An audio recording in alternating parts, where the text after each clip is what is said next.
ప్రార్థన.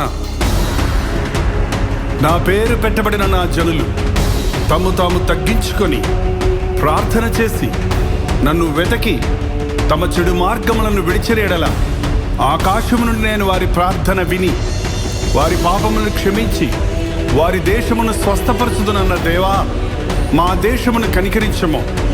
అంధకార శక్తుల నుండి, దురాత్మల సమూహముల నుండి ఈ దేశమును విడుదల చేయుచున్నాము. అవినీతి అక్రమాల నుండి, ఉగ్రవాదుల దాడుల నుండి ఈ దేశమును తప్పించుచున్నాము.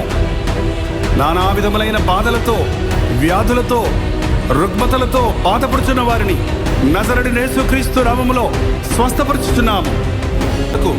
మత్తు పదార్థములకు బానిసలైన వారిని నజరేయుడైన యేసుక్రీస్తు నామములో విడుదల చేయుచున్నాము. కృంగిన స్థితిలో, మరణమే శరణమన్న స్థితిలో ఉన్న వారిని యేసుక్రీస్తు నామములో విడుదల చేయుచున్నాము. మా దేశ నాయకులను, మా దేశ ప్రజలందరినీ వ్యాధి బాధల నుండి, కీడు నష్టముల నుండి, పాప బంధకముల నుండి నజరేయుడైన యేసుక్రీస్తు నామములో విడుదల చేయుచున్నాము. ఆమేన్, ఆమేన్, ఆమేన్.